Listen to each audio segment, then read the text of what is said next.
আসসালামু আলাইকুম, welcome to my YouTube channel. আশা করি সবাই ভালো আছেন।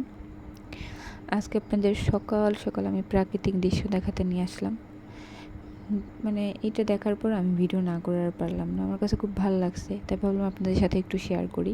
গ্রামে থাকলে যে কত রকম কত কিছু আসলে উপভোগ করা যায়, যেটা আসলে শহরে থাকলে মানুষ দেখতে পারে না। এটা অবশ্য বর্ষাকালে অনেক বেশি শাপলা ফুল ফোটে, কিন্তু সেটা সাদা শাপলা। এরকম গোলাপি কালারের শাপলাটা খুব কমই দেখা যায় বর্ষায়। তো আমাদের পুকুরে অনেকগুলা গোলাপি কালারের শাপলা ফুটেছে, দেখেন এত ভালো লাগতেছিল। তো আমি খুব কাছ থেকে ভিডিওটা করার চেষ্টা করেছি, কারণ একেবারে কাছে তো যাওয়া যাবে না। এটা অবশ্য আমার দাদি লাগিয়েছিল, ভাবছিল মানে এই শাপলাগুলো আসলে খাওয়া যায়। হ্যাঁ, এটা অনেক আয়রন, তো এটা খাইলে ভালো, কিন্তু আসলে ওই যে সাদা শাপলাগুলো বর্ষার সময় পাওয়া যায় ওই শাপলার মতো মানে এটা এতটা মজা লাগে না, তার কেউ খায় না। আর সকালবেলা যদি এরকম পুরো পুকুরে গোলাপি কালারের শাপলা ফুল ফুটে থাকে, দেখতে কার না ভালো লাগে বলেন। আমার কাছে অনেক ভালো লাগতেছিল। দেখেন একটা ফুল ছিঁড়ে আমি খুব কাছ থেকে আপনাদের দেখানোর চেষ্টা করতেছিলাম যে কতটা ভালো লাগতেছিল।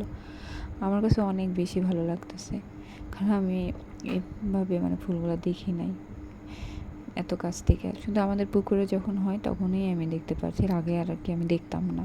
দেখতাম অনেকের হাতে বা অনেক দূরে, এইভাবে দেখা হয়নি। কেমন লাগলো কমেন্টে জানাবেন।